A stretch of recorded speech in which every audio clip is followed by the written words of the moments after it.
Hey, Claude. Looks like you had another one of those meetings. You finally finished? For today, yeah. But we're picking up right where we left off tomorrow. That's a lot of talking. What could possibly call for that much discussion? Well, first, we need to settle on a direction for the Alliance. And then come all the pesky little details. All responsibilities need to be doled out fairly, but each territory has different resources and different circumstances, you know? So it's tricky to figure out what's really fair. There's no one answer that works across the board. But you're their leader. Can't you just make a bunch of decisions and get it over with? No can do, I'm afraid. I may be the leader, but I'm still just one of the 5 great lords. Sure, I may be the idea man, but I don't have the authority to enforce anything on my own. On top of all that, most nobles are experts at focusing on what's good for their own territory instead of what would benefit the Alliance as a whole. When priorities clash, the debates just go around and around in endless circles. Makes me wonder if we'll ever reach a consensus on anything. Hold on. Do you really think you'll win the war like this? You'll always be on the defensive if you can't act decisively. I hear you, believe me. The process works much better in times of peace, but since we're at war, it's frustrating to say the least. What's worse is that it's near impossible to get a read on the situation. I don't have the foggiest idea how we're going to overcome this. Say, mind if I pick your brain? What would you do in my shoes? What, me? Well, I guess I'd... just hit him with the old ba-bam, you know? That's the way. Ba-bam, right. Think you could elaborate on that a little? What I'm saying is, why not just get rid of all the talking? You mean get rid of the Alliance's council altogether? Exactly. If you give yourself more authority, then it won't take as long to make decisions. It doesn't even have to be permanent. You could go back to the old way once things are peaceful again. But I guess that wouldn't go over too well with the other nobles, huh? Actually, I think you're onto something. Can't say it hasn't crossed my mind before. If folks at the Round Table just keep looking out for their own territory's interests, we'll be in a world of hurt if the Alliance is ever invaded. I just wish they could see that. Whoa, are you seriously considering it, Claude? Of course. Unfortunately, the possibility of it actually happening right now is basically zero.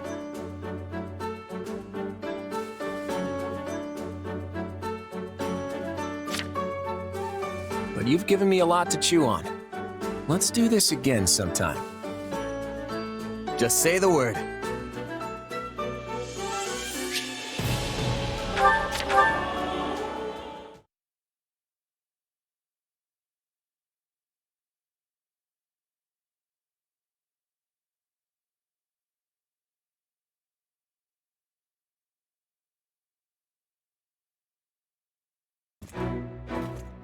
Hey there, got time for a little chat? I do, but don't you kind of have a lot going on right now? Oh, I should probably be using your title now, shouldn't I? Since you're a king and all, your majesty. Call me whatever you want. I'm still the same Claude. I was shocked when I heard you were going to be the king of Leicester. I never imagined you'd be able to unify the Alliance and make it all official. Hey, it was your idea. Don't tell me you forgot. Oh, right, the thing. The thing I definitely remember. That thing. Are you sure? You're not filling me with confidence in your memory here. You said that the Alliance should get rid of the Round Table system so we could act more decisively. Oh yeah, I did say that. But I didn't expect you to remake the whole Alliance as a federation, whatever that is. Alliance, Federation, they're the same thing with different names. I just established something new to get rid of the old system. Huh, I guess it makes sense when you put it that way. You're a strange one, you know that? I find myself actually wanting to open up to you. It's probably because you don't seem to have any strings attached. Makes it easy to talk to you. Yeah, I'm just a wandering mercenary. All my life, I've never had many relationships to speak of. Right. You were taken in pretty young, weren't you? Yeah, I don't remember any of it, but that's what my mom told me. The lady who raised you, what kind of person was she? How do I put it? It was like she could do anything. She taught me all sorts of stuff. We lived in a small village deep in the mountains. It was a humble life, and I didn't interact much with the other villagers. Then one day, my mom suddenly got sick and passed away, and I was booted out of the village. I had to use everything she taught me just to stay alive after that. So, you were left to face the world all alone after they kicked you out, huh? The whole time, yeah. I became a mercenary, but the groups I joined didn't last for long, so I ended up drifting from one place to the next. And that's how I ended up like this, completely untethered. I see. You know, I think I understand you a little better now. Though I suppose I can't say for certain that I don't have any connections. You mean your power? Yeah, I still have no idea what it actually is, or who my real parents are.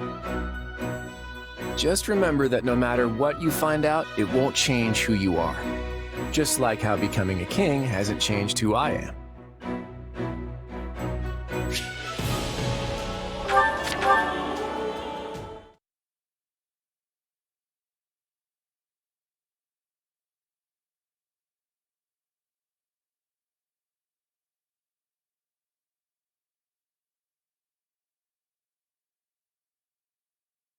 Hey there, how's my favorite mercenary? The enemy's practically on our doorstep, but you're still taking the time to check on me? Why not? I'll never be too busy to check on you. Ha ha, very funny. So what, you're just being nice? Not exactly. You didn't get a chance to learn anything even after you met Solon, did you? Yeah, we never got closure after our fight against those who slither in the dark. But now we have to turn our attention to the central church. I figured even you might have trouble moving on from that one. I'll be honest, I can't stop thinking about it. Who am I, really? It's like the answer is dangling right in front of me, but I just can't reach it. I'm sorry. I wish I could do more to help you with that. Don't apologize. It's clear what the priority is right now, even to me. We need to put an end to the church as soon as possible so we can end this war. You're right. The longer Foden remains in turmoil, the more likely it is they'll try something again. We need this war to be over so we're not left vulnerable. And that means more work for you. I'm fine, see? Now go be important. All right. But one more thing before I go. This war is going to end, but our fight with those who slither in the dark won't be over when it does. As long as they keep plotting, we'll keep going after them. I'll need your help with that from here on out. Got it? Of course. You can count on me. And if it so happens that we do eventually find out who you really are, just know that you'll still be the same person to me. You'll always be you. Remember that. Thanks, Claude. Same goes for you. Whether you're the leader of the Lester Alliance, the King, or even the Almiran... Oh, keep it down. We're not talking about that part yet.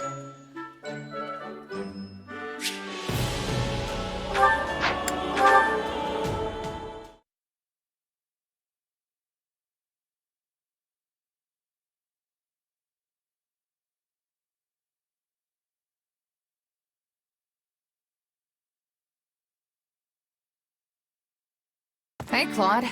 Looks like you had another one of those meetings. You finally finished? For today, yeah. But we're picking up right where we left off tomorrow. Ugh, that's a lot of talking. What could possibly call for that much discussion? Well, first, we need to settle on a direction for the Alliance. And then come all the pesky little details. All responsibilities need to be doled out fairly, but each territory has different resources and different circumstances, you know? So it's tricky to figure out what's really fair. There's no one answer that works across the board. But you're their leader.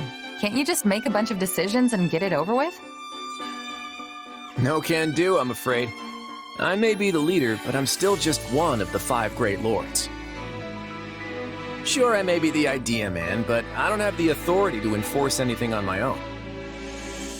On top of all that, most nobles are experts at focusing on what's good for their own territory instead of what would benefit the Alliance as a whole. When priorities clash, the debates just go around and around in endless circles. Makes me wonder if we'll ever reach a consensus on anything. Hold on. Do you really think you'll win the war like this? You'll always be on the defensive if you can't act decisively. I hear you, believe me. The process works much better in times of peace. But since we're at war, it's frustrating to say the least.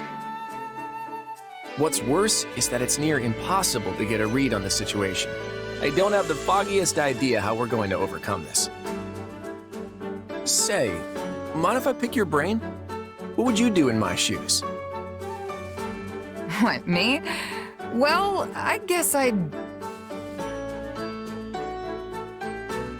You gotta just give him a nice whoosh. Deal with him that way. Uh-huh. Whoosh. You care to spell that one out for me?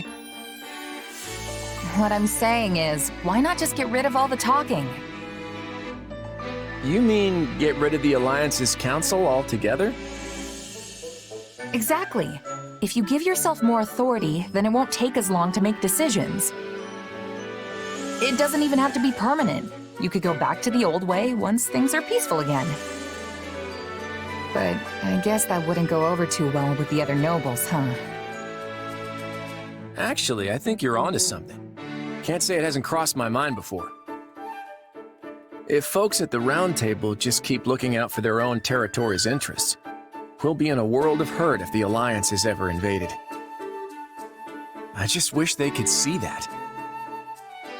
Whoa, are you seriously considering it, Claude? Of course. Unfortunately, the possibility of it actually happening right now is basically zero. But you've given me a lot to chew on. Let's do this again sometime. Just say the word.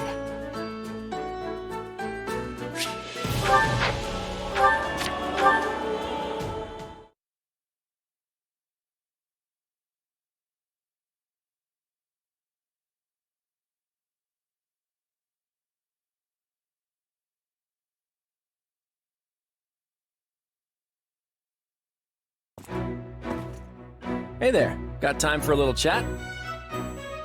I do, but don't you kind of have a lot going on right now? Oh, I should probably be using your title now, shouldn't I?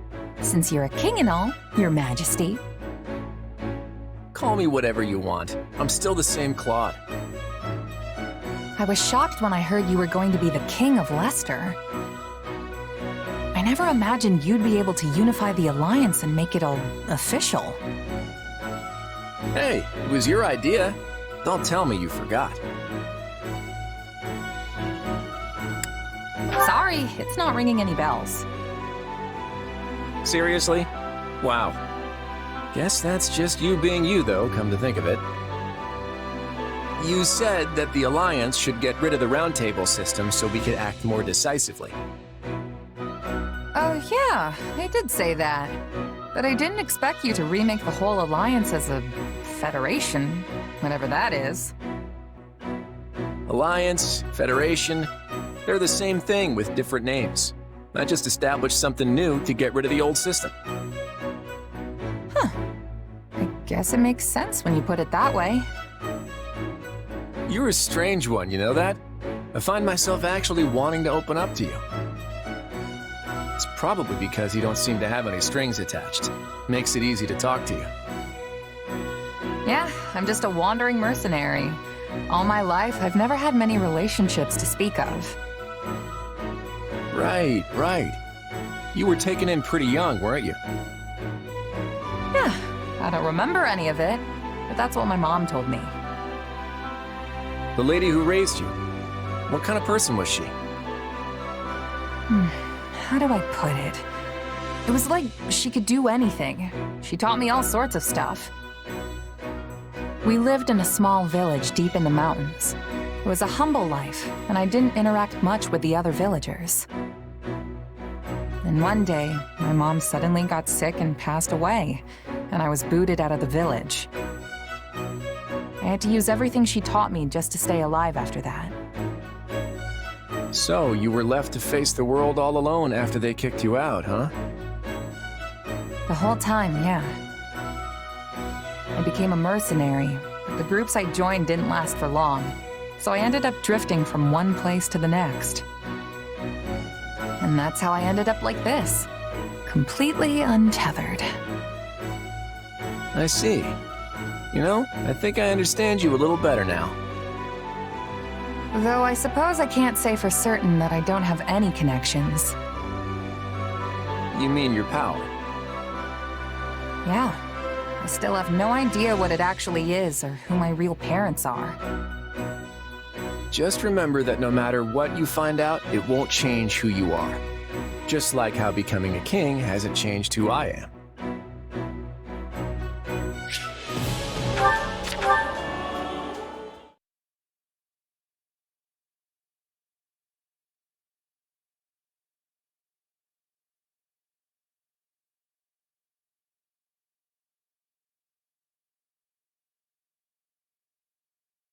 Hey there, how's my favorite mercenary? The enemy's practically on our doorstep, but you're still taking the time to check on me? Why not? I'll never be too busy to check on you. Haha, very funny. So what, you're just being nice? Not exactly. You didn't get a chance to learn anything even after you met Solon, did you? Yeah, we never got closure after our fight against those who slither in the dark. But now we have to turn our attention to the central church. I figured even you might have trouble moving on from that one. I'm trying not to think too much about my real identity right now. Worrying about it won't get me anywhere, so I'll just have to wait for my next lead. I'm sorry. I wish I could do more to help you with that. Don't apologize. It's clear what the priority is right now, even to me. We need to put an end to the church as soon as possible so we can end this war. You're right. The longer Foden remains in turmoil, the more likely it is they'll try something again. We need this war to be over so we're not left vulnerable. And that means more work for you. I'm fine, see? Now go be important. All right. But one more thing before I go. This war is going to end, but our fight with those who slither in the dark won't be over when it does. As long as they keep plotting, we'll keep going after them. I'll need your help with that from here on out. Got it? Of course. You can count on me. And if it so happens that we do eventually find out who you really are, just know that you'll still be the same person to me. You'll always be you. Remember that. Thanks, Claude. Same goes for you. Whether you're the leader of the Leicester Alliance, the King, or even the Almiran... Oh, keep it down. We're not talking about that part yet.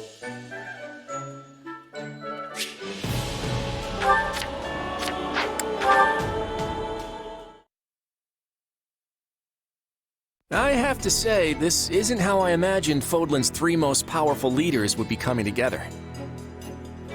Indeed. I hesitate to even consider the look on Hubert's face right now. I don't think anyone's too worried about me, though. Vanishing without a word is kind of what I do. Even now that I'm the king of the Federation, it looks like I'm as unreliable as ever. Or perhaps it's the opposite, and your people think you reliable precisely because you always return. It must be nice having friends you can depend on to handle important matters in your absence. And it must feel lousy to realize no one wants to do your job, Edelgard. I'm glad to see your tongue remains as agile as ever. Let's try moving our feet instead, shall we? Hey, I can do both if you want. It's definitely not an either-or kind of situation. So, Edelgard, say the four of us get out of here in one piece. What are you planning to do about Dimitri? Maybe we should join forces and take him on together. You're such a bore sometimes, Claude. And is that a serious proposal? Well, I suppose it would be easier for me if the kingdom stuck around. After all, I get the feeling that if we divide Fodlan between the Empire and the Federation, I'll be the one holding the short end of that stick. Our goal is to deal with Rhea and the Central Church, not to unify Fodlan.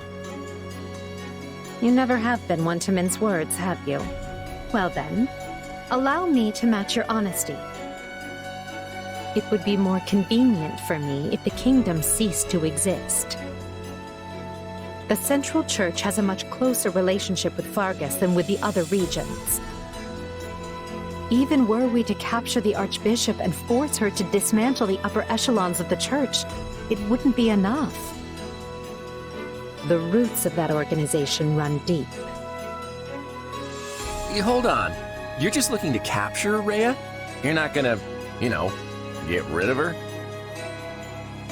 Is it not enough to subdue a foe and remove them from power? I'm just surprised. I would have expected you to be more thorough. And here I thought you wanted to pursue a peaceful solution. Hey, give me some credit. If I didn't like to rock the boat, Lester would have been swallowed up by the Empire ages ago. I have ambitions, Edelgard. Real ones. I won't go into details, but I'm definitely fighting to make them a reality. All that, and you're not planning to enlighten me? Unreliable and stingy.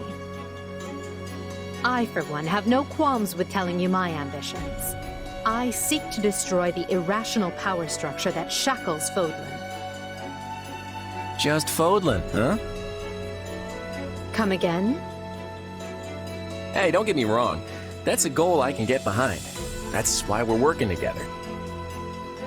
But I'd be grateful if my own ambitions can be fulfilled at the end of your path of conquest. I'd like to believe that is possible. At least for now, we can work together to achieve a common goal. And perhaps someday our pact will become a more permanent one. I hope so, at any rate. Same here. But before that, we need to find a way out of this place.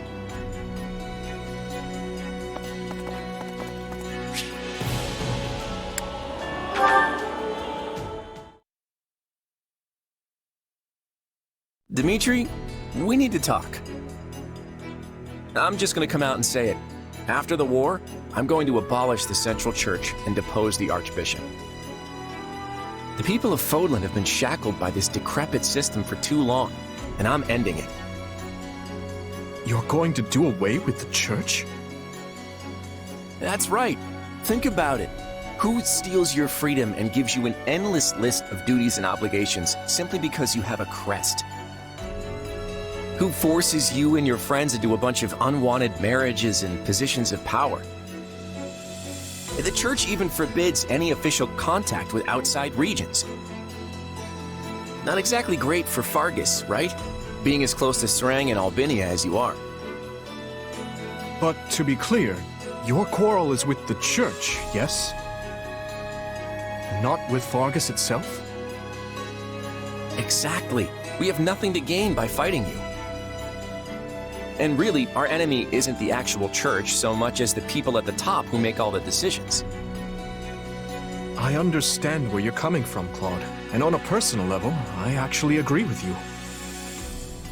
But as a king, you're opposed. Yes, for 3 reasons. First, abolishing the church would deny the king's right to rule Fargus. Without one, the people will descend into chaos and war. Would you be able to take responsibility for such a thing once it came to pass? Second, recklessly discarding the church will only incite discord among the clergy and its supporters. And finally, a revolution of this nature will not only mean casualties among the common folk, but will endanger your own life as well. Leaving the first 2 for a second, I have some serious issues with that last one. I'm glad you're concerned for my safety, but I can take care of myself. But don't you see? The people you wish to depose are human, just as you are. No matter what ingenious scheme you come up with, or how careful you try to be, they will suffer. And their vengeance will eventually find you, no matter how hard you try to stave it off. I know full well the guilt that accompanies such actions, and the retribution they provoke. Everyone has to deal with the consequences of their decisions. If you let it rule you, Fodlan never changes. And if it doesn't change, it'll just fall apart. But not taking the time to look where you're going will only lead you to stumble and fall. And if there are those who would be hurt by this, I consider it my duty to help them. There you go, trying to save everyone again. You really are too good for me. To be honest, I'm jealous of how you're not burdened with the same restrictions. In the world I'm trying to create, you wouldn't be burdened by them either. You could even... No, forget that. I'm serious about what I said, though. And I really do admire how you want to save everyone. Honestly, if you weren't a king, I think we could have been friends. I feel much the same. Had I joined with you, I might have been able to see a different vision of Fodlan.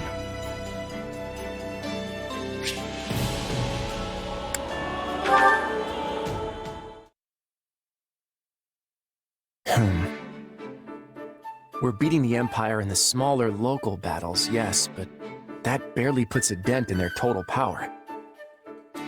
We can fight all we want, but there's no defeating an army of that size. It may not be today or tomorrow, but that sea will swallow us up soon enough. Is it really responsible of me to keep letting the war drag on like this? You okay there, Claude? Looks like you have something on your mind. You know, they say you'll get wrinkles if you keep your brow furrowed like that all the time. Sounds like just the dignified look I need. People always tell me I'm not noble enough. Oh, come on. Everyone knows young and lively is the way to be. Really?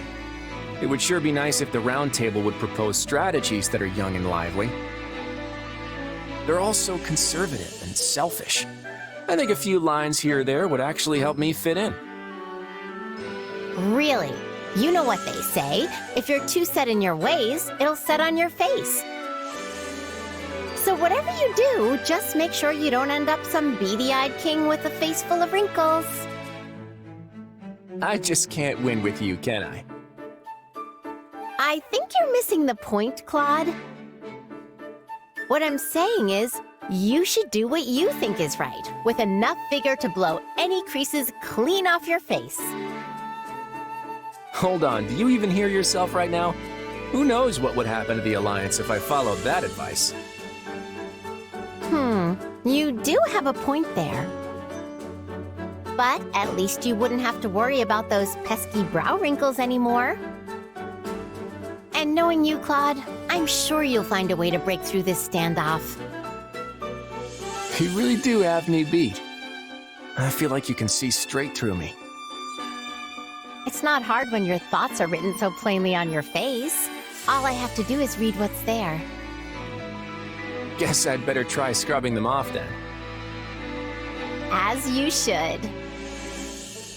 Honestly, Hilda, don't know what to do. Is my way really the right path forward?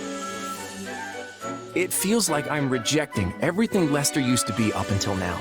Like I'm tearing something important away from the people who need it most. Are you sure you won't regret lighting this fire in me? I don't know. Maybe I will. I'll probably get mad at you at some point, too. But I know how hard you work to keep the Alliance heading in the right direction. You're the smartest leader we've ever had, Claude. If I was a betting girl, I'd say you're gonna come up with the best plan ever, without a doubt.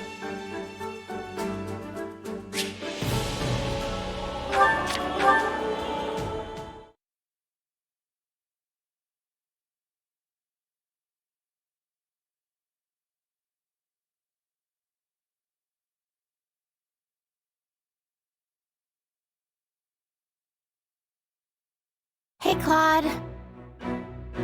Oh, Hilda, what's up? Ugh, don't ask. It's just been one meeting after another lately, and they all drag on forever. What, bored of them already? Can't say I disagree with you there. But we've taken the Alliance in a brand new direction as the Lester Federation. Of course, not everything has to change, but the things that do need to get decided soon. So it's only natural we have so many meetings, right? I know. But if you ask me, these are more of a hassle than any round table ever was. Honestly, Claude, I never thought you'd end up as our king. It's kind of weird, you know? Well, I had a lot of opinions coming at me from all different directions, and this ended up being the solution I came up with. Hard times like these call for more than the Round Table was ever capable of. We need a fierce leader willing to face the world. I get what you're going for, but having that leader be a king, I don't know, it makes me uncomfortable. I get it. But trust me, everything I'm doing right now is what needs to be done. Hey, Claude, is this really what you wanted? To be the king of Lester? You always struck me as the kind of guy who went wherever the wind took him, a free spirit. Someone who would find someone else to lead and nag them into taking the job. But right now, I get the feeling that your role and everything that comes with it are keeping you tied down. No, I wanted to rule. I'm sure of that. But I didn't realize that's how you saw me. Claude, you're not alone. We're here for you. Yet off you went, taking the throne all by yourself. Were we just getting in your way? Of course not. It's honestly because I have you all that I was able to make that decision. I know I'd never be standing where I am now without the support each and every one of you has given me. If that's true, then you shouldn't be so afraid to ask us for help. I'm more reliable than I look, you know. Right. I'll be sure to take you up on that, Hilda. I mean, I did think I was already doing it, but I guess it wasn't enough. Oh, definitely not. You've got a lot to learn from me, Claude. I'm practically an expert at relying on people for help. Nobody tops you in that regard, that's for sure. I'd be honored to have you as my teacher.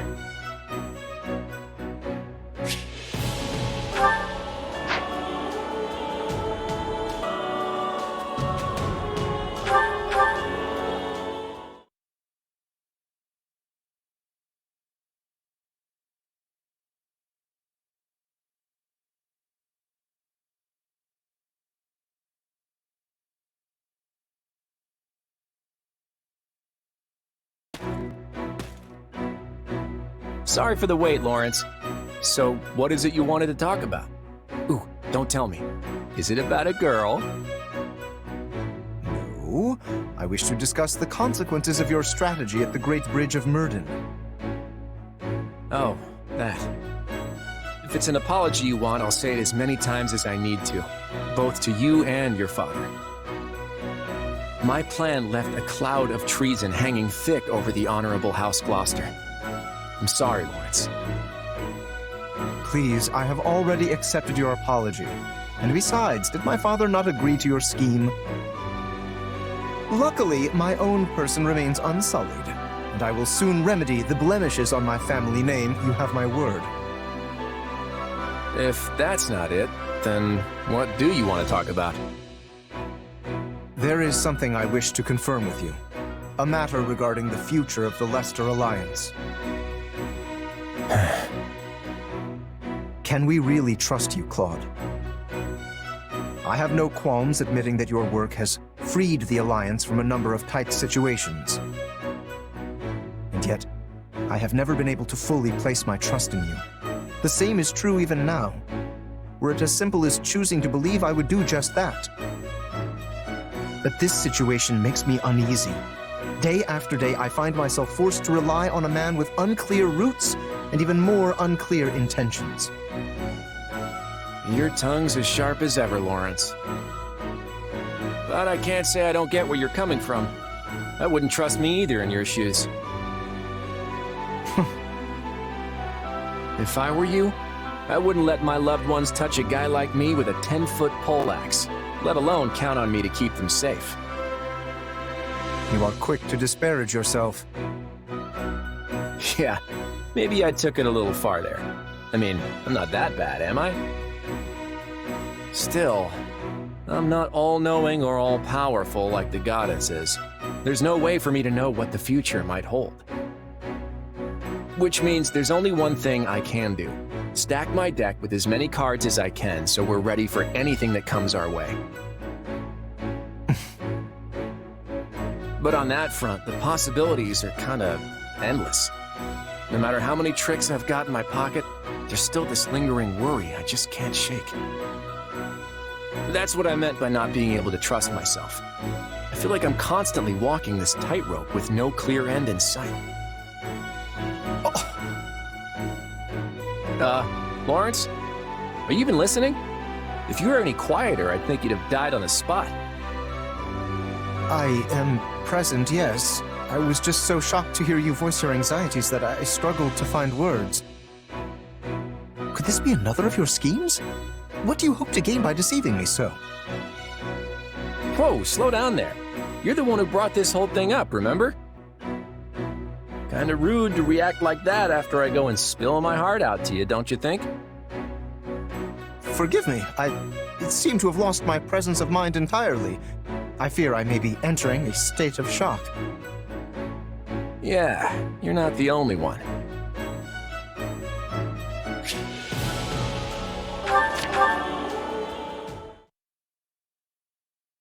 Claude, I am well aware that we Leicester nobles will be cooperating with the Imperial forces moving forward. But House Gloucester has always prided itself on an amicable relationship with the Empire. This changes little for us. I guess you're right. Your father did head up the pro-imperialist faction, after all.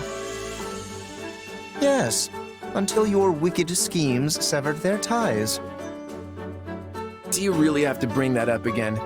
I thought I apologized for that. I am simply stating the truth. If such words ring out as criticism to your ear, perhaps your conscience is the problem. But what I mean to say is, my house already had the foresight to do this previously. Your actions now are mere imitation. I can see your point, though the logic is a bit forced. It naturally follows that House Regan does not deserve to sit upon the Federation's throne.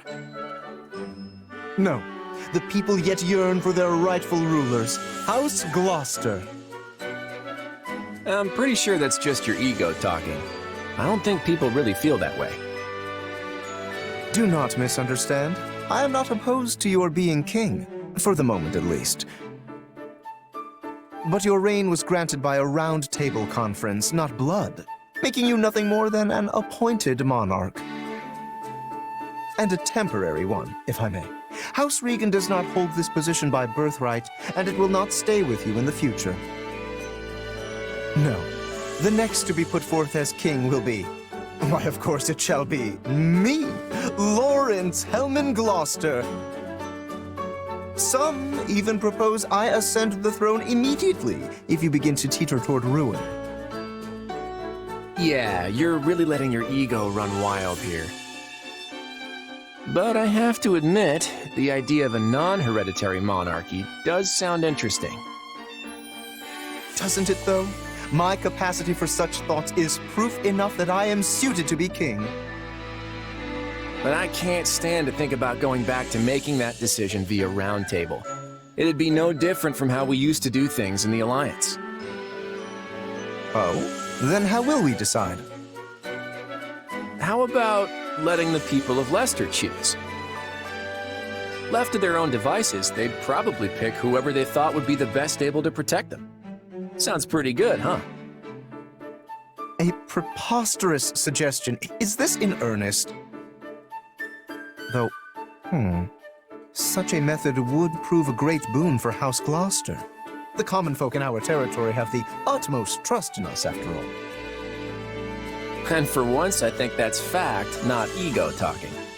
You do realize it would be the whole of Leicester choosing, though, right? Not a problem.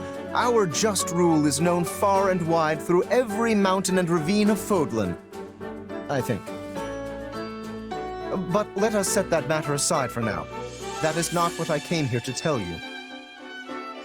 You should know, the role of king within the Federation is as of yet unstable. Proceed with caution, lest it all come crashing down around you. You're right. Unlike the Empire to our south and Kingdom to our west, the goddess's guidance didn't grace the founding of our Federation. So the role of king is a fragile one, held aloft only by the people supporting them. I'll be careful, just as you say. And thank you, Lawrence. I think I might just get through this with my wits intact if I have you here next to me. Please do not get the wrong idea. I simply do not wish to see my beautiful home succumb to the foul clutches of despair. Of course, of course. And I hope you keep coming to me to voice all your complaints. I'll be counting on you, Lawrence.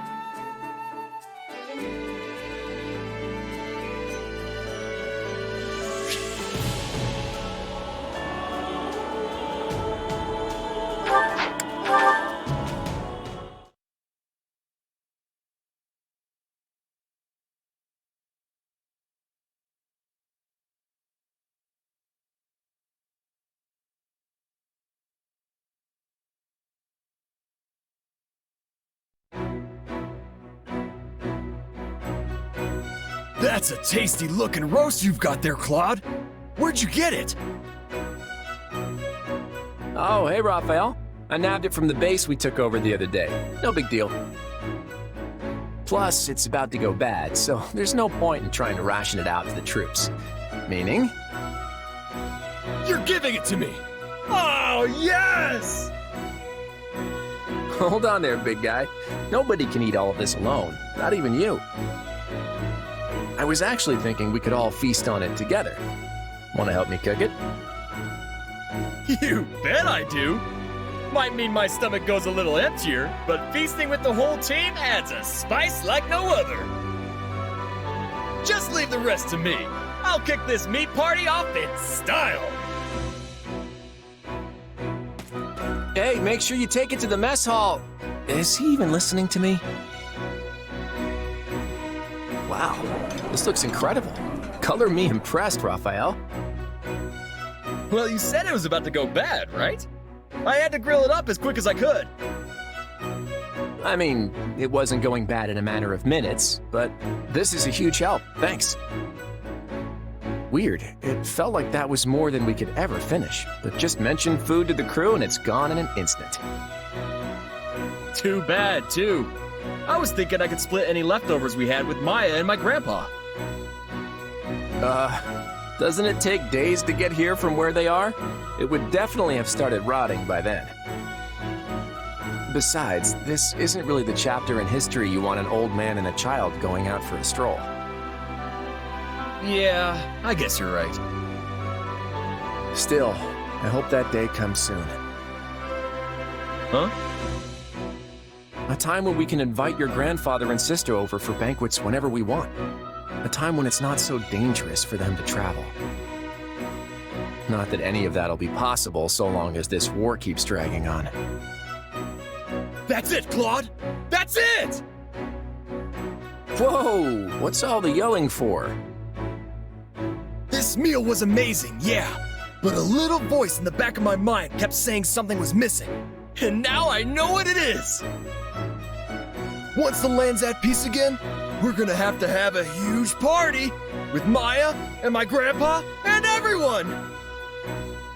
After all, you can't savor a meal if you've got thoughts of war rolling around in your head. Yeah, I think you're right. A banquet we can throw in peacetime is far better than one we have to put on hold due to the conflict. But in order to make that dream a reality, we'll need to create a future where the wild animals share their game instead of fighting over it. Game? As in game meat? You have more? Sorry, just a metaphor for the eagles and lions, always at each other's throats. As for us deer, we're content with leaves. But where should we forage next?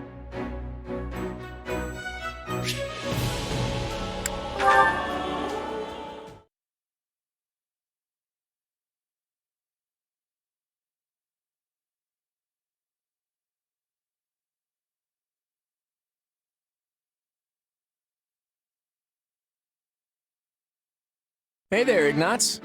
What are you up to? Oh, Claude.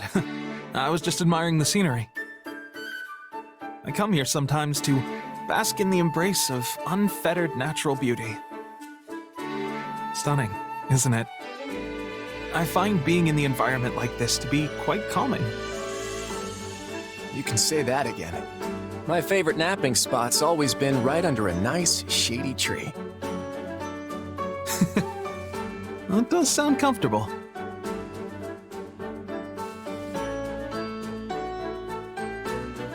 Ignatz, you always wanted to be a painter, right? Huh? Well, yes, but how did you know that? Oh, easy. I've got you all figured out, my friend. All your secrets, your worries, everything. Kidding, of course. Right. Really, it wasn't too hard to piece together. I heard you haven't always wanted to be a knight. And seeing you take in the world the way you do, there was only one possibility. You dreamed of being a painter, but gave it up before you could ever make it a reality. My father wished that I become a knight, yes. But the decision to actually do so was mine alone. That's enough of that, though. What demands our attention most in this moment is the instability among the Alliance nobles. As a knight, I must do whatever I can to help alleviate the situation. You're right. The whole Alliance has been in complete chaos ever since Shahid attacked. We'll need the unified support of all the noble families if we want to make it through this. But things aren't going quite the way they should.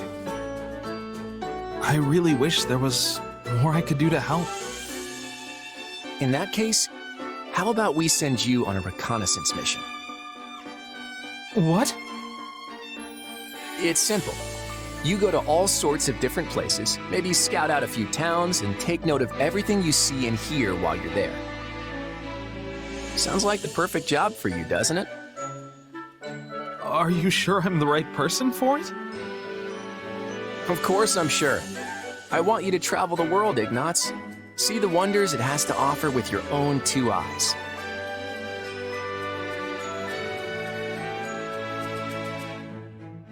You know, I thought my dream of becoming a painter was nothing more than dust in the wind. That giving up was my only path forward in life. But you've shown me that isn't how it has to be. Once this war is over, I'll do whatever it takes to make it a reality again. As you should. What kind of dream would it be if you just abandoned ship the moment one little thing knocked you off course? Thank you, Claude. Once I'm a full-fledged painter, I'll be sure to do a wonderful portrait of you. I promise. Sounds good to me. Oh, and make sure it's extra grand so that it'll survive for centuries to come. Yes, of course.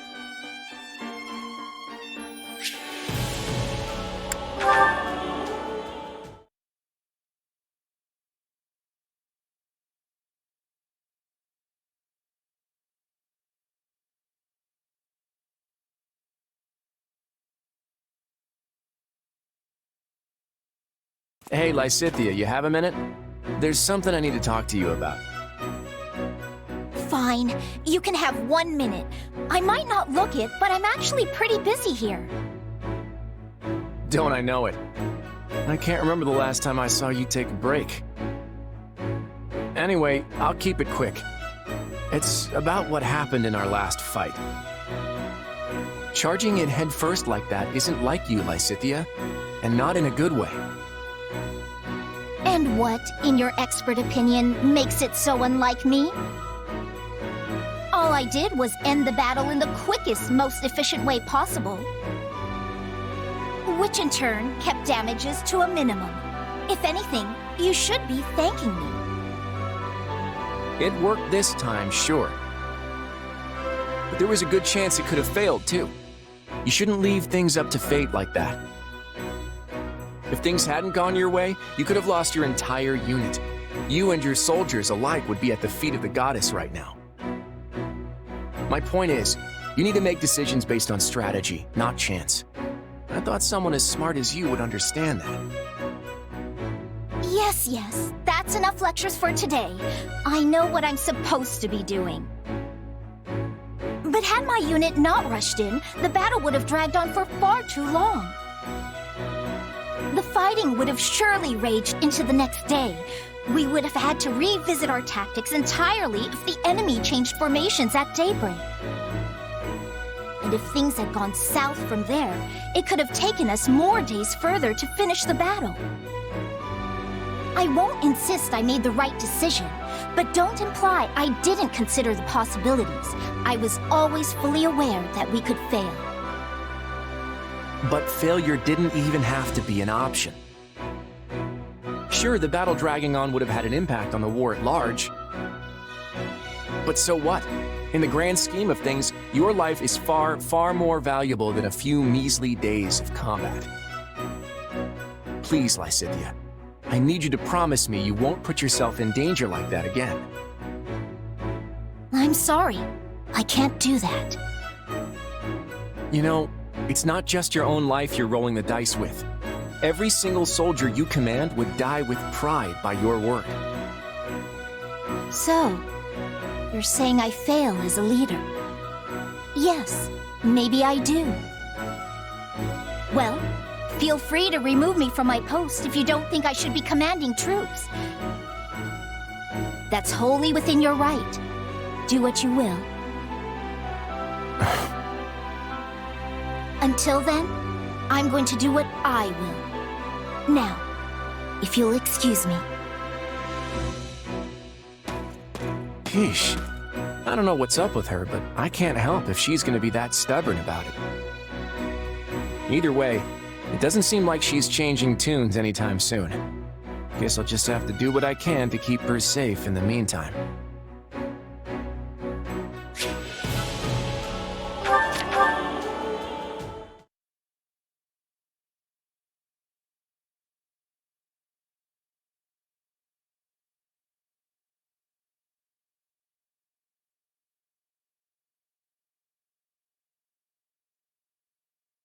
Claude, there's something I need to discuss with you.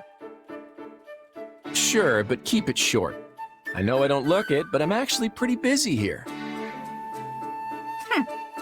Are you making light of how I usually respond to your requests? Hey, don't be like that. It's just a joke. We can talk for hours if you want. I've got all the time in the world. There's no need. I'm simply passing on a message from my father. Count Ordelia, huh?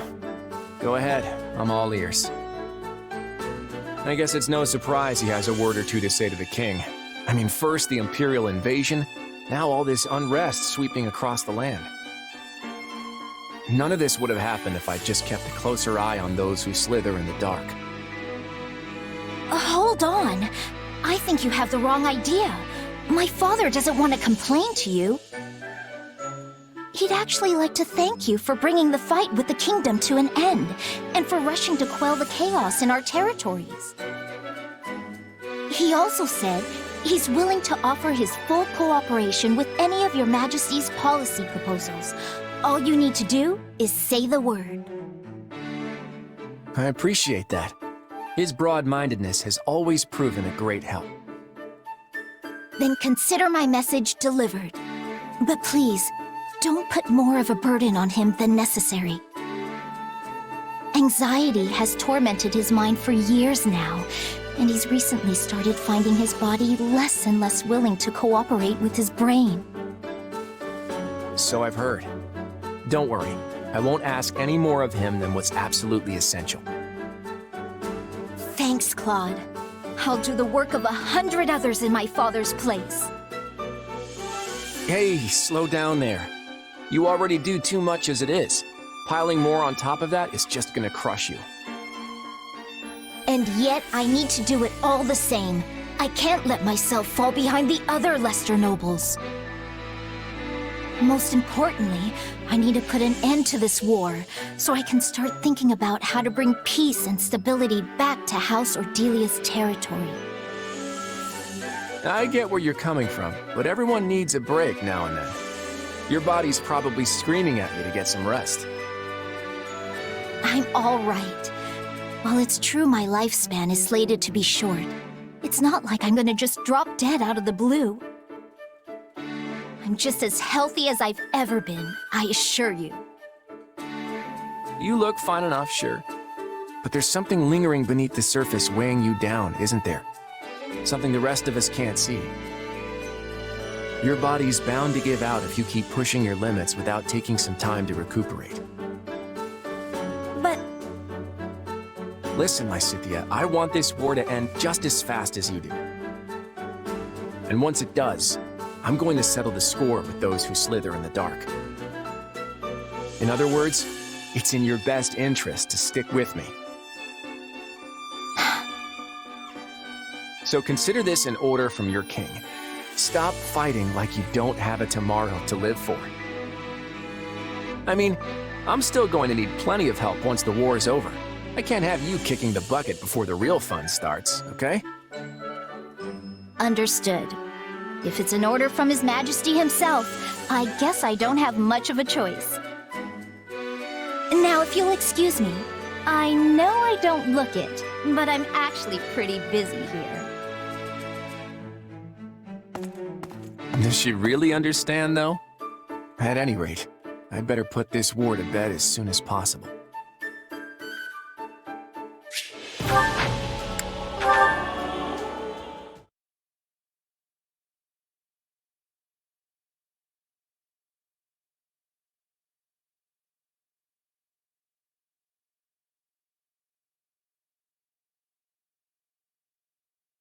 What should I do?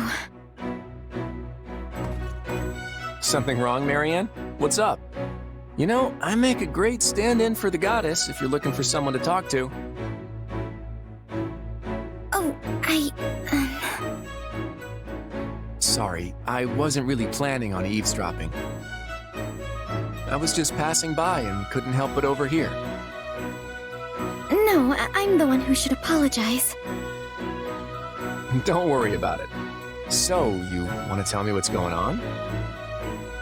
Is that a letter you've got there? Oh, yes. From my adoptive father. It's quite unusual for him to send me anything. You don't seem too happy about it. Mind if I take a look? If that's not too weird, I mean. Sure. Here. All right, let's see what we have here. I see. Now that the nobles of Leicester have moved forward with their show of unity, I believe it time for House Edmund to make its intentions clear as well. I think I get how your father feels. Both Duke Goneril and Count Gloucester have passed their titles down to their heirs. If I had to guess, I'd say he wants to do the same with you. But the thought of me leading House Edmund is simply too much to bear. I don't know if I'll ever become the ruler he wants me to be. Not knowing what the future holds can be pretty nerve-wracking, I'll give you that. I remember going through the exact same song and dance myself. Huh? You mean even someone like you can be crippled by worry? Yep, I'm human too, you know. Oh, but there was this one little thing I found that made all my troubles disappear into thin air. Just poof, gone. One little thing? Mm-hmm. And I think you have it too, Marianne. I do? But what is it? It's called resolve. And I get the feeling you've lost sight of yours. What do you mean? I know all about the power your crest holds. There's no need to hide it. The only thing you need now is the willpower to back that up. So if you want help finding it, I'd be glad to lend a hand. I see. Thank you, Claude. I think I've already found it because of you.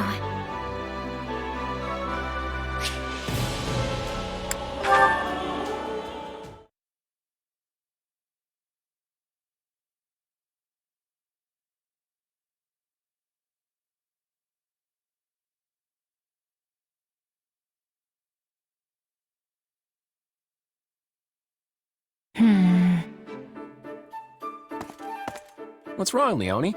Bad day of hunting got you down? Come on, Claude. You and I both know bad days don't happen to me. I was just thinking about the situation Lester finds itself in right now. That's an unusual topic coming from you. Go on. You know how both Regan and Gloucester territories have been the site of some pretty serious battles during this war? Well, I had the chance to talk to some people who live there, and it turns out their crops for the year are suffering because of it. Some villages even had their fields completely trampled in the struggle, which, yeah, if that doesn't delay your fieldwork, I don't know what will. Turns out that a lot of them are blaming the leader of the Alliance for what happened, though. No surprise there. It was my decision to go to war with the Empire, after all. Were it up to me, Lester would never see the flames of battle on its lands again. But things don't always work in absolutes. Now that you mention it, how's San doing? The area managed to stay pretty safe, right? Thankfully, yeah. Good. I know you'd be worried to death if something happened to your home. Hey, Claude? If I'm being honest, I don't really care much about this war, or what kind of relationships the different regions end up having with each other. But I can get behind the future you're fighting for. It's a good one. I can feel it in my gut. Though, that's kinda all I have to go on since I didn't get the education some of the others did. I appreciate that, Leone. And I get that you don't really care about a lot of this stuff. The one thing that matters most in the life of a commoner is what tomorrow's harvest is going to look like. I know that.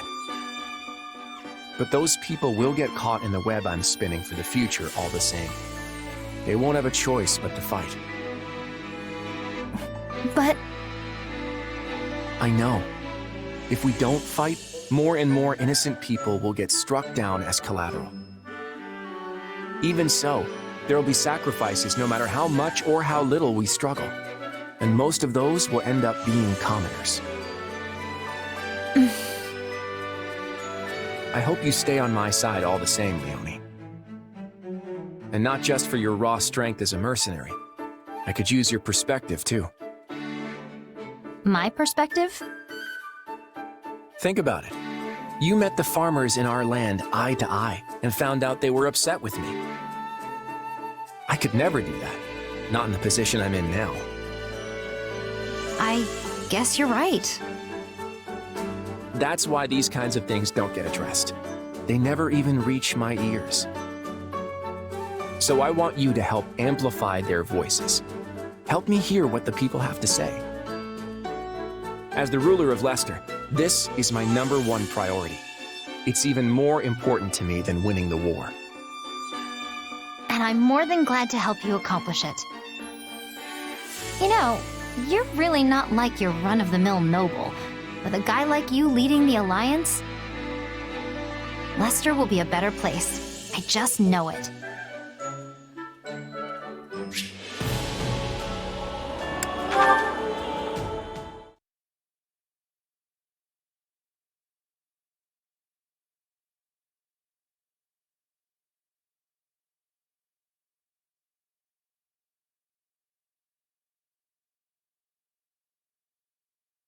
So, Holst's leading the soldiers' drills himself, eh? And everyone looks to be way more into it than usual. That's Holst for you, all right. My ears are burning, my lord. Holst! Well, what a surprise. I was just watching your drills.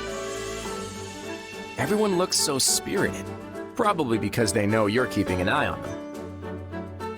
So the soldiers aren't so enthusiastic with others? Training is only meaningful if it emulates true battle. Without tension, it's little more than exercise. We'll need to improve our methods at once. Let's cut them a little slack. It's not like they're all goofing around when you're not there. It's just that everyone gets a tiny bit more excited when they get to see you in the flesh. You're Leicester's living legend. The powerful warrior who accomplishes feats of undaunted heroism without even a crest to help him. And they get to train and fight with you? Seriously, it's probably the biggest thrill of their lives. Ha! You have quite the gift for flattery. But someone like me is nothing when compared to the 10 elites. Of course, I wouldn't walk away from that fight empty-handed. Even unaided, I bet I could take a limb or two before the end. If you can keep up with the 10 elites, I'll need to invent some even more impressive flattery. But I meant what I said about the troops. Honestly, I feel the same excitement just standing next to you. Then it was worth my coming here. Still, I believe that you inspire far more trust and enthusiasm than I do. The Alliance would never have come together like this if that weren't the case. If only it would have. A little solidarity would go a long way for us. Anyway, thanks again, Holst. It's much appreciated. I'm just doing my job as the heir to House Goneril. All I do is for the sake of the Leicester Alliance. Though, even more importantly, Hilda stands at your side. That alone is enough to keep me near at hand. It sounds like I need to thank Hilda instead, then. It couldn't hurt to do so, but also keep her safe. As you know, I've sworn to protect Fodlan's throat, with my very life if need be. So if the Almirans turn their attentions to it, I'll have no choice but to return there at once. And if that happens, we'll be right there with you to drive them back. Call it a gut feeling, but I suspect their next attack will be a battle that changes Fodlan's fate forever.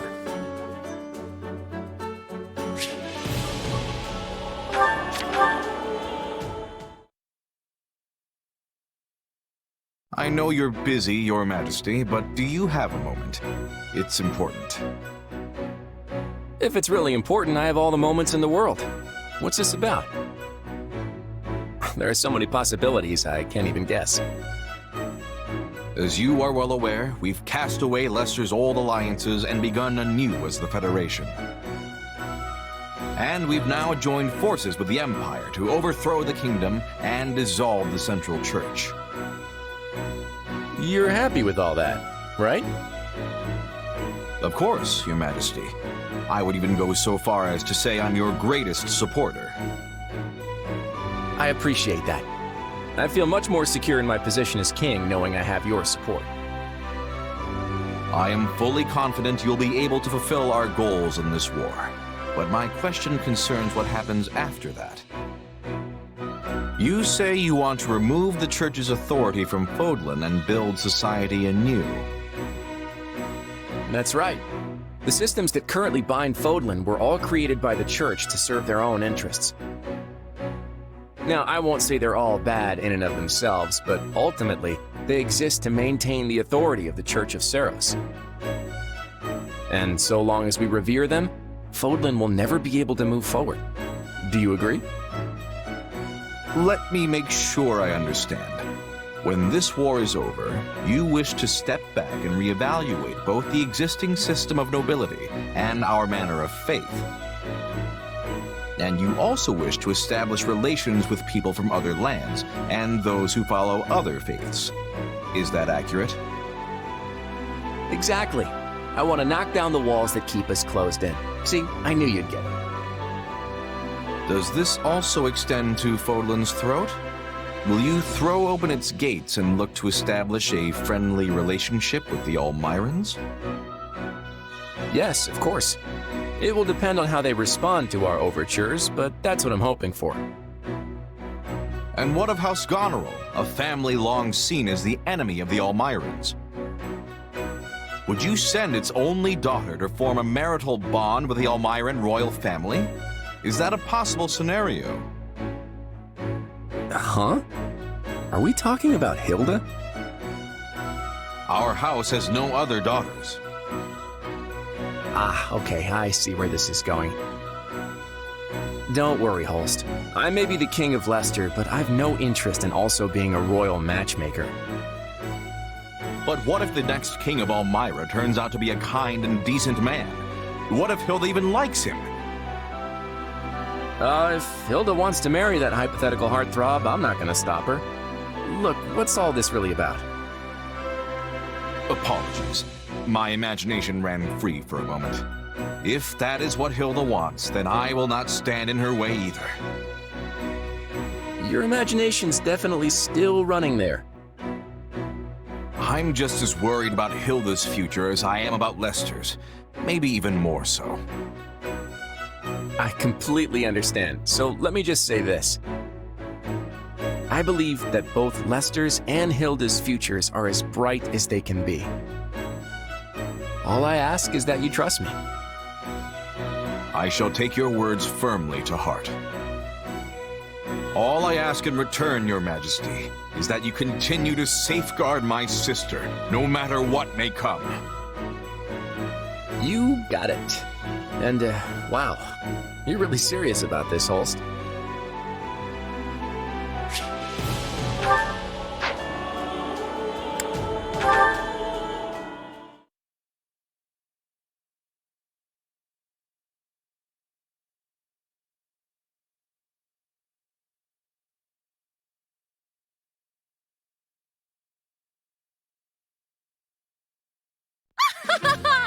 Once again, I have accomplished a most triumphant feat. Behold, my awe-inspiring talent! From these hands is new magic born. But I mustn't rest on my laurels quite yet. Nay, I must aim for ever more spectacular heights! Hey, Constance, you got a second? Claude, of all people, you may enter. Up to some of your old experiments, huh? Perfect timing. How dare you speak of me as though I am some non-entity to be slotted into your schedule? Whoa, okay. Hang on. I just heard you were researching some interesting magic. Ha ha ha! You have heard correctly! I have created a new spell which can affect both the style and length of one's hair! There is no questioning, this heralds a revolution that will sweep all of Fodlan! Revolutions aside, that sounds like an incredible spell. Care to give me a little demonstration? This is great. If I can change my hairstyle at will, I'll be able to slip out of all kinds of sticky situations. Of course! And you shall be my first test subject. Your first? Hold on. This idea's not sounding quite so clever anymore. Take this! Did it work? Beyond my wildest imaginings! Why, your hair is now more resplendent than ever! I appreciate the sentiment, but I still don't know... Wait, why is my head hard? Ow! It's so sharp it hurt my hand. I really don't think this hairstyle's gonna catch on. I look like an angry cat that fell into a bathtub. And now you know what it means to be ahead of your time. Unconventional though it may be, your hairstyle is objectively flawless. This isn't exactly ideal for keeping a low profile. I couldn't even wear a hat without tearing right through the thing. Inconceivable! You are given the rare honor of being the subject of my magic, yet all you can think to do is whinge and complain. If that is to be your response, why did you rush to my side the moment I completed the experiment? Yeah, I guess things turned out a bit differently than I'd been led to believe. Still, it is some pretty incredible magic. I doubt anyone else could even come close. You sound as though you're consoling me, yet I have not failed in the slightest. No, I'm not calling it a failure per se. It's just that the applications might be rather, You will come to rue those words.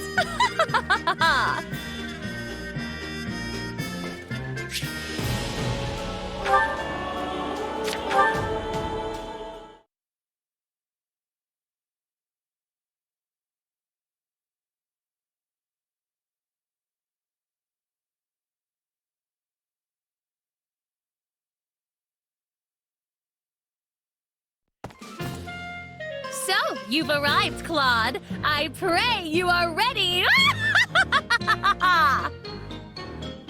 Okay, no need to start off with a bunch of yelling. And, what should I be ready for, exactly? The day has finally come. The day for you to be thunderstruck by the selfsame magic you once so viciously mocked.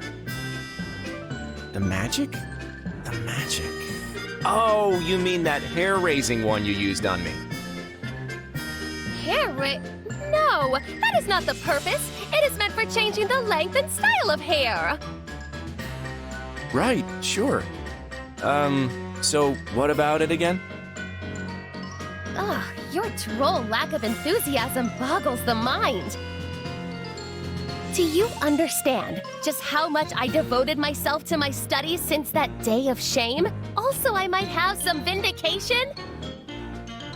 Okay, wait, look, I know you're a hard worker, but that was just, you know, one of those things. I don't really think you need vindication. Silence, cretin! Let your jaw hang slack in its moorings as you witness how my magic has evolved! Whoa! You got me again.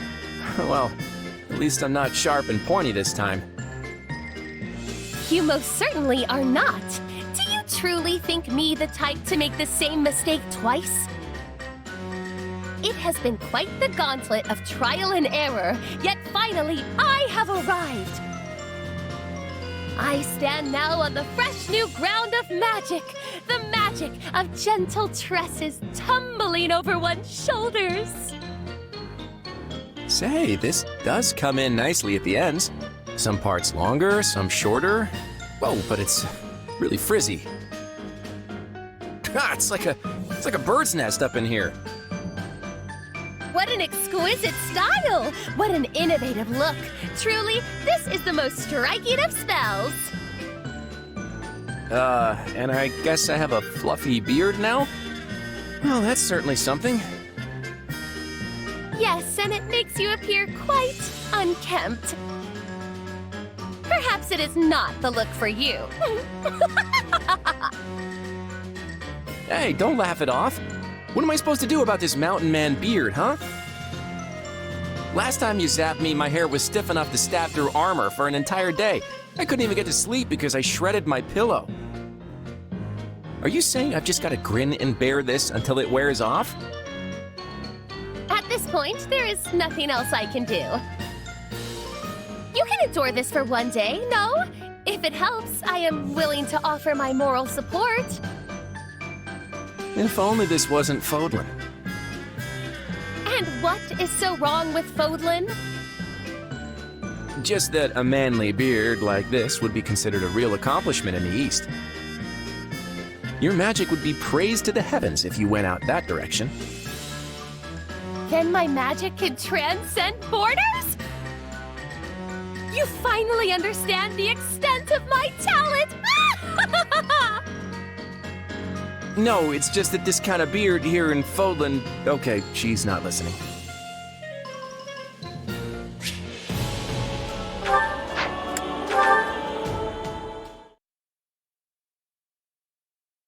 Sun's up already? Good morning! Whoa! Happy, is that you? Where are you? I'm surprised you knew I was here. You just about gave me a heart attack with that impromptu good morning. I wasn't exactly saying it to you, Claudester, but... Oh, never mind. So, you're waking up with the sun, huh? I love it. You're like a step dweller. And what would that be exactly? Oh, you know, those folks who live to the east of Fodlan. But you're also awake. Does that mean you're a step dweller like me? Hey, my motto is the early bird gets the worm. Sounds fake. Oh, but I said it in my most earnest voice. And your face betrayed you. Still, it's surprising how easy you are to talk with. I figured a king would be an arrogant blowhard, but that's not you at all. You're a lot more comfortable to be around than the Emperor or the King of Fargus. Not sure if that's a compliment, but it's definitely not easy leading the Federation. I could spend days unloading my troubles on you and only scratch the surface. Sounds like you've got your hands full. Also, please don't unload your troubles on me. Don't worry, I won't. Still, if it's that much grief, why not quit? You could have someone else take your place if you hate it so much. I mean, the whole thing was your idea, so you should be able to step aside if you want. Sure, I suppose I could do that. But that's not the path for me at the moment. The list of things I want to accomplish is as long as my arm, and if I want to see them become a reality, I've got a lot of work ahead of me. Well then, I guess you've got my support. I mean, all these heady thoughts and ideas are a bit above the level of yours truly. But I can still give support. So, chin up, Claudester. It's all gonna work out. Someone I knew used to say that.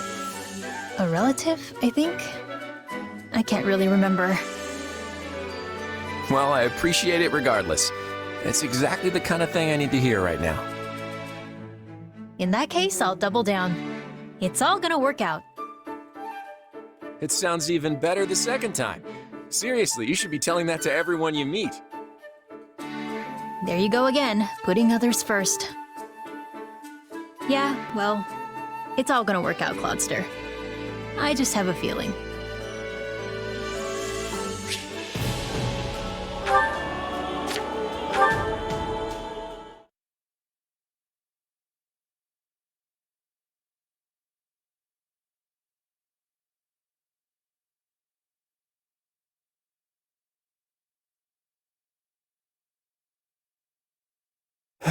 The strategy meeting is complete chaos today. Well, we have a little time, so if they want to argue until they're blue in the face, I won't stop them. But I am going to sneak out and find something to nibble on because I'm starving. Okay, there must be some fruit here. Huh? Hey, Claudester. Hey, Happy. Aren't you supposed to be in the meeting?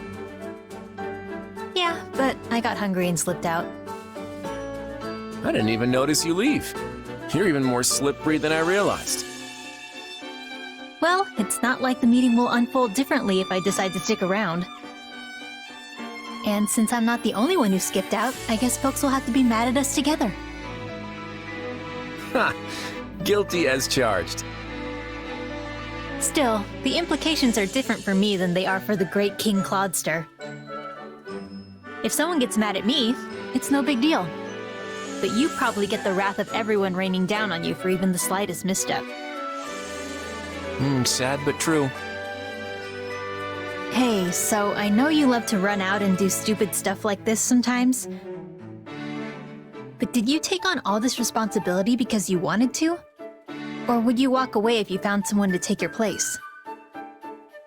I already told you. There's a huge list of things I want to see accomplished, remember? And sure, it's a heavy burden, but that's all the more reason I can't let someone else shoulder it for me. It's up to me to carry my own water here.